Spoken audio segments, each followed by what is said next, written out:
Las 8:36 de la mañana estamos ya con el ministro de Economía y Finanzas, don Alonso Segura, para conversar naturalmente primero sobre los proyectos de inversión 2015.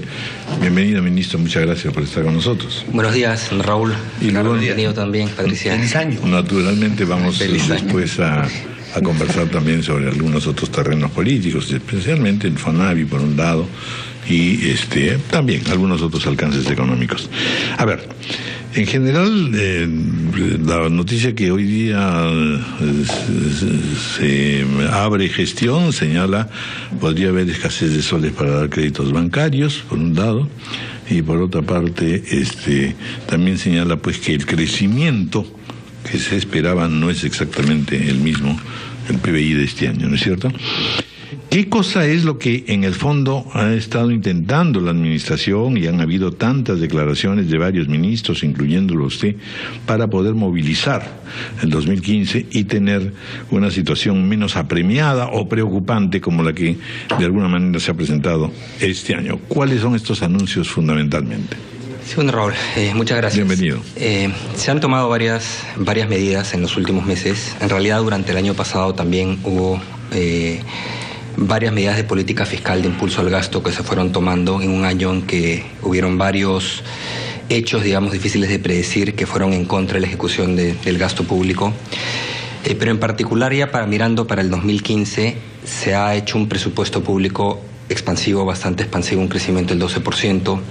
Mediante decretos de urgencia a fines del año pasado se dieron iniciativas de gasto adicional para proyectos de rápida ejecución pequeños por más de 7.500 millones de soles, entre eso y otras medidas.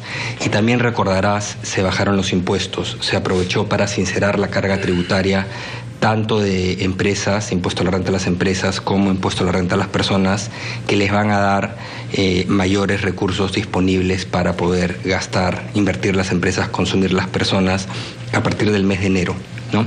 Eso es por el lado de lo que es política pública, digamos, política fiscal, con lo cual esperamos que este año haya una política fiscal, digamos, un impulso a la economía bastante grande.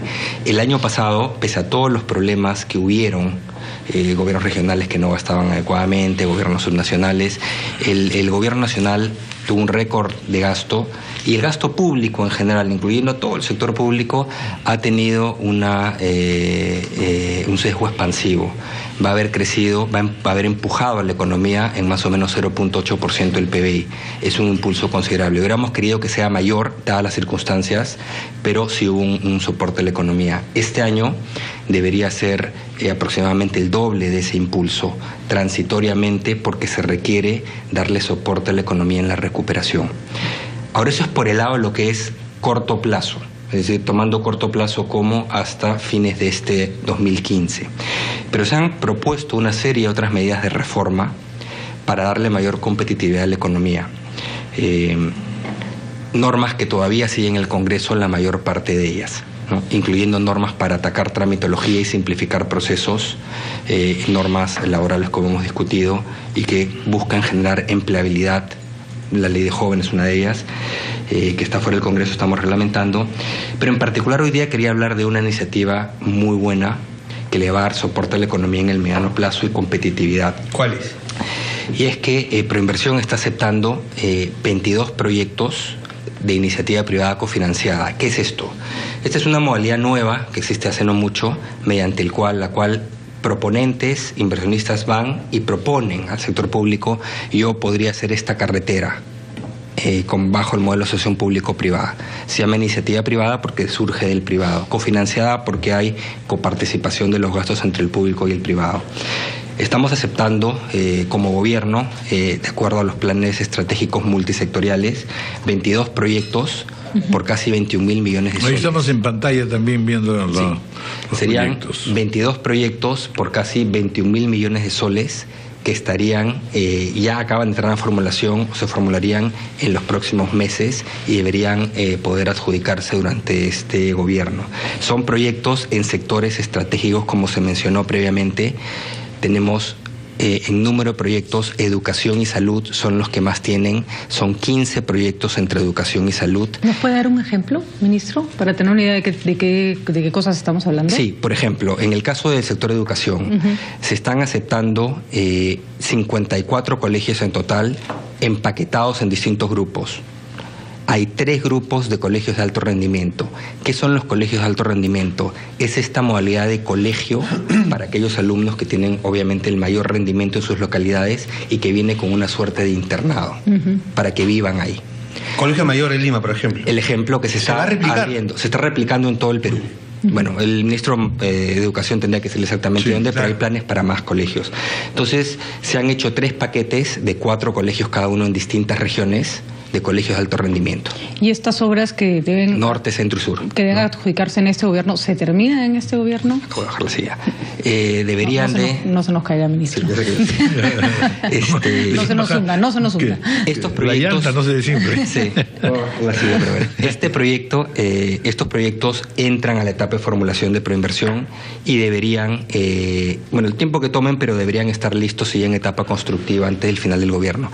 Pero acá no es un tema de si se inicia construcción o se inaugura en este gobierno. La idea es, hay plan multisectorial, los sectores, y se está trabajando en el mediano plazo para cerrar la brecha infraestructura.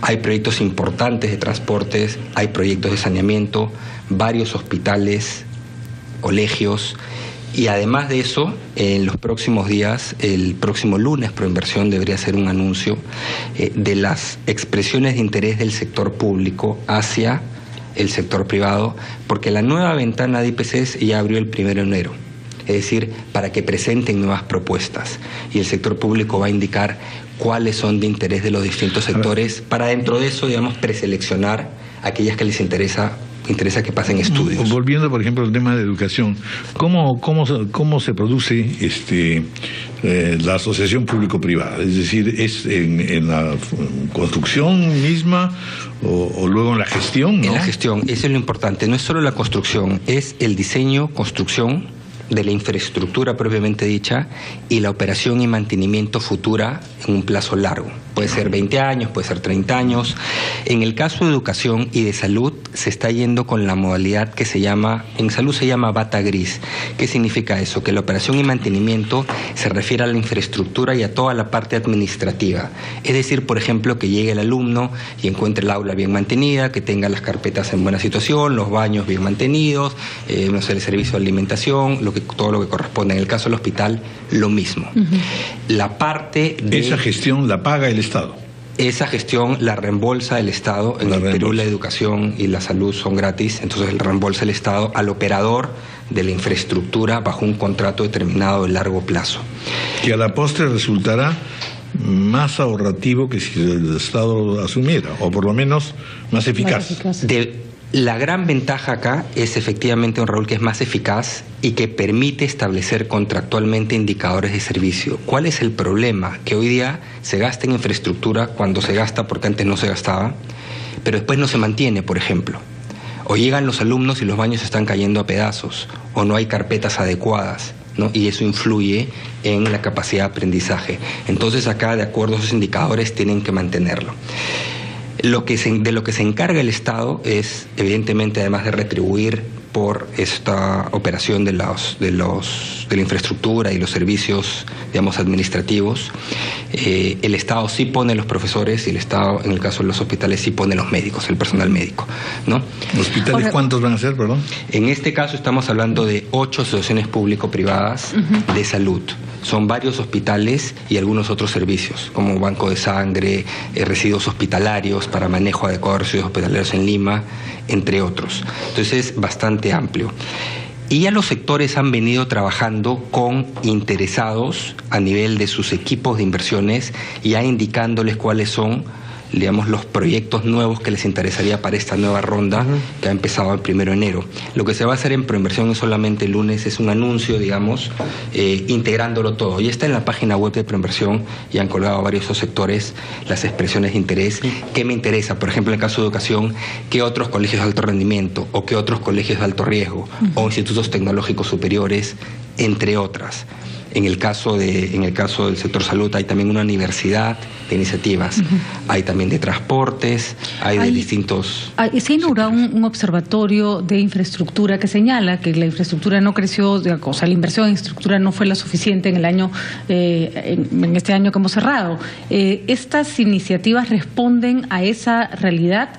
¿De dónde, por ejemplo... A ver, ¿cómo lo ponemos para no darle tanta publicidad? Pero ¿de dónde saca, por ejemplo, el señor Alan García, una conclusión como que este es un quinquenio perdido? Porque entendemos que todas estas iniciativas son importantes, pero daría la impresión de que se están tomando un poco tarde. A ver, dos cosas.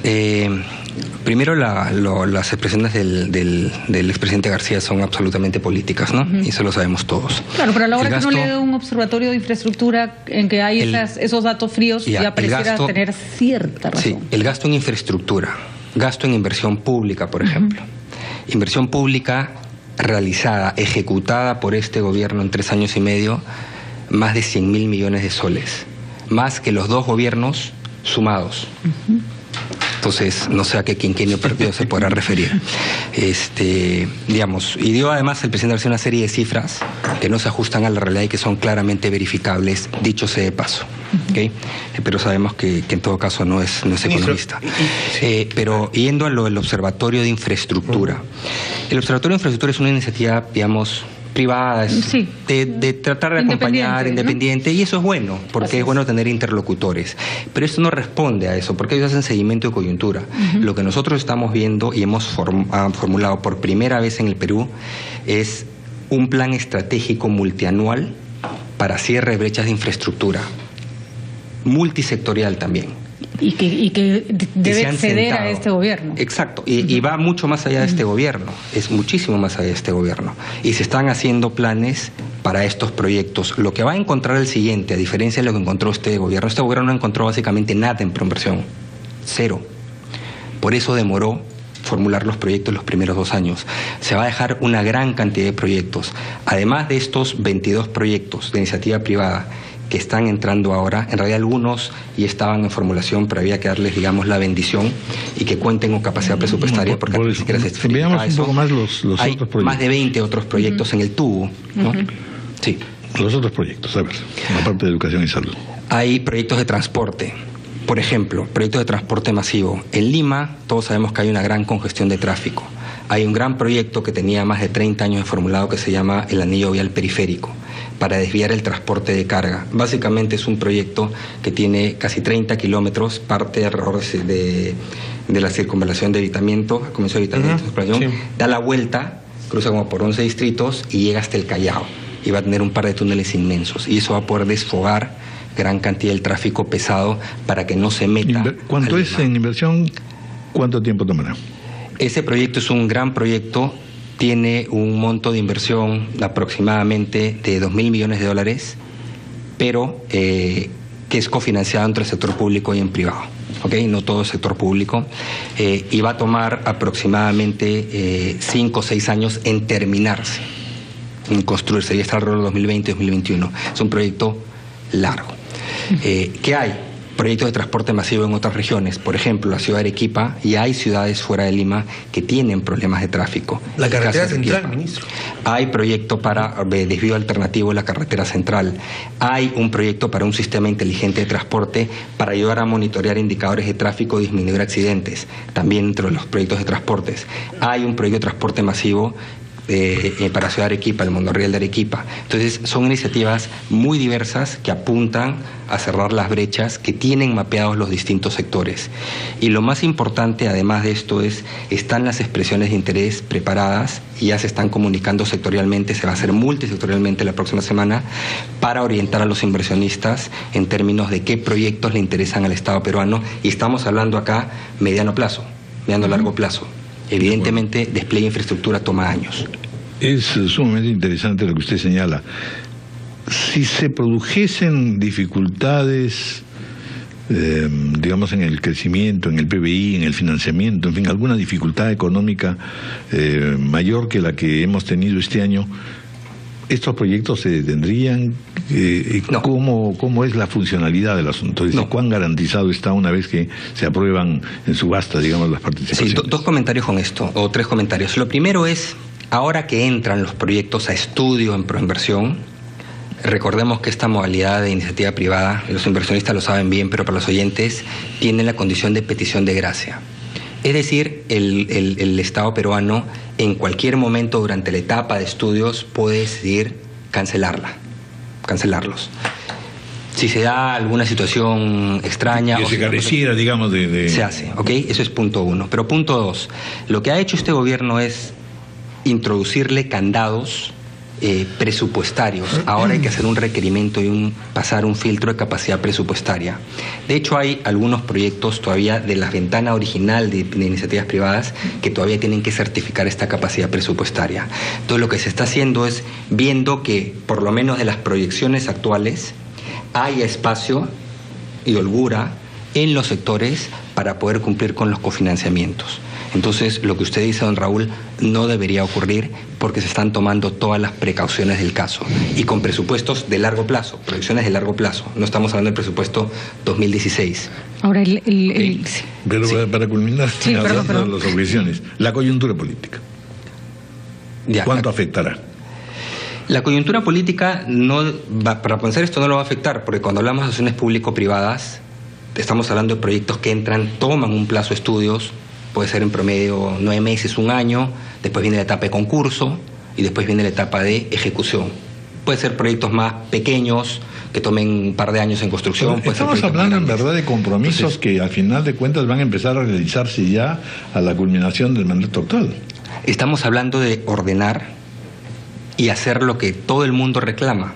De acuerdo, pero... Es un plan de infraestructura conceptualmente. Acá es un plan multianual de inversiones y multisectorial que marque la pauta de cómo se cierra las brechas de infraestructura. Eso es lo que estamos haciendo. El economista Ricardo Lago señalaba, creo que con bastante lucidez hace unas semanas, que efectivamente existe una brecha enorme de infraestructura que entidades como Afin siempre la señalan, pero que no se trata de cerrarla de cualquier forma, sino que hay que priorizar aquellos proyectos que tienen mayor rédito social, digamos, y no que benefician a empresas que necesitan justamente hacer negocios, que está muy bien que necesiten hacer negocios, pero esa no puede ser la prioridad del Estado, y que muchas veces ese ha sido el criterio para desarrollar... Sí. A ver, te entiendo, Patricia. ¿no? Primero, totalmente de acuerdo y no es lo que se está haciendo. Vayamos primero por partes. El gobierno anterior exoneró del Sistema Nacional de Inversión Pública 1.300 proyectos de inversión. Así como lo oyes, 1.300, que no tenemos idea si tenían rentabilidad social y eran buenos para todos los peruanos. Este gobierno ha exonerado, ¿sabes cuántos? 0. Las cosas se hacen ahora, pero se hacen bien. Este plan, como dije, responde a estudios de cada sector, análisis de cuáles son las prioridades y pasan por un filtro que se llama de prioridad y relevancia, o relevancia y prioridad, como se dice. Entonces, cada sector ha tenido que filtrar eso. De hecho, en el caso de iniciativas privadas, hemos modificado el procedimiento para que haya 3 etapas de evaluación, rápidas, pero 3 etapas. Primero, una priorización sectorial. Es decir, cada sector de los proyectos que recibe tiene que decir ranqueo. Tú tienes que ranquearlos. Ya verás tú cómo los ranqueas. Después, una segunda etapa de priorización multisectorial, ranqueo multisectorial. Ok, ¿cómo balanceo? Claro. Hospital contra colegio, el 5.º hospital contra el colegio número 50 y contra la 3.ª carretera. Pero tienes que hacerlo, porque al final los recursos públicos y la capacidad de despliegue es limitada. Y un tercer filtro, que es capacidad presupuestaria y consistencia con sostenibilidad fiscal, que es cuando el Ministerio de Economía dice, bueno, de esta lista hasta acá puedes cortar. ¿Cuántas críticas les ha granjeado ese sistema? ¿Cuánta presión han tenido que soportar para poder establecer prioridades desde una perspectiva del sector público y no desde el sector privado? Ninguna. No lo quieren, algunos empresarios no lo quieren, ministro. Ninguna. Ministro, todo eso está... Bueno, vamos a hacer una pausa y hablamos de los malqueridos.